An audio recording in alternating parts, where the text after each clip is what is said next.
shoulders, who those shoulders belong to? Who are Well, some of you those can greats? go all the way back to when jazz was born, and we could do a whole show on the birth of jazz. We could do a whole show on that. But you know, just to mention some people who really, who without them things would be a lot different. Louis Armstrong is the first person who anyone would come to mind, you know, would bring to mind, because he was in this place in New Orleans where things were so fertile for jazz to have arisen. Now, jazz came about in many different places besides New Orleans at the same time, but at the turn of the century there were so many different things going on in New Orleans that a young man like Louis Armstrong was exposed to an improvisational music combined with marching band music, combined with certain songs that were played in more formal gatherings. And so he was able to put together the pieces with a certain rhythmical flow that nobody else had ever even touched.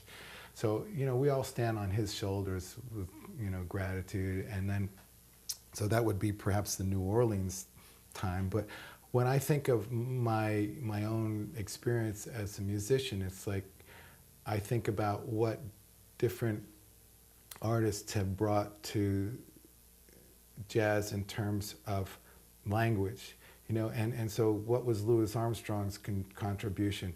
Well, it was his interesting melodic lines, but it was more than anything his sense of flow, right? And then you say, okay, who would be next? And you can like go through this whole list of people. There's this tree that I have in my office of jazz people, you know, and he's one of the big trunks, of course. But for me, I would say that, you know, I could mark off a whole bunch of people, but it was when you get to the 1940s and you get into bebop, and especially the work of Charlie Parker and Thelonious Monk and Bud Powell, it's like you're starting to get to another language that, to me, speaks really, I find it very enticing, because it's a lot about chords and how the chords dictate which notes you can play and how you can lead from one note to another using these kinds of passing tones and leading tones. And it's all very exciting, you know. So when you think about it, you know, you've got Thelonious Monk, who was the maestro of where chords lead from one to another, and then you've got Charlie Parker, who is the maestro of where the line goes, you know, how this melodic line can kind of evolve. So I would say that those are two of, you know, the more important people, including, and then you've got Louis Armstrong. But then what happens is that you start getting more and more modern, and you start thinking about, okay, what do these other people bring to the table that's new and exciting? And there are still people thinking about jazz in creative ways. So, you know, many people say, oh, jazz is passé. But it's not. It's an evolving music. Keeps going. Yeah. Are there ever any lyrics? What do you mean? You mean singers? Yes. Are there ever any words that go with jazz songs? Yes. Yeah, of course. Okay. Yeah, I know. No, singers are a real important part of jazz.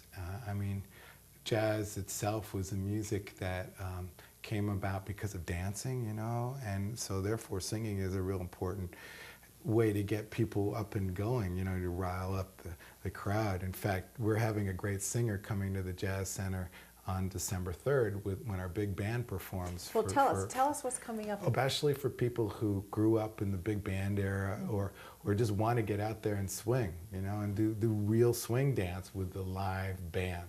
So this is our annual event. We've been doing it now. This will be our 6th annual season. And when is that? December 3rd. That's okay. And we always get a singer. You know, we have a great singer this year, Amanda Carr. She's from Boston. Her mother is Nancy Carr, who is also a great big band singer, and her father was a big band saxophone player who played with Herb Pomeroy.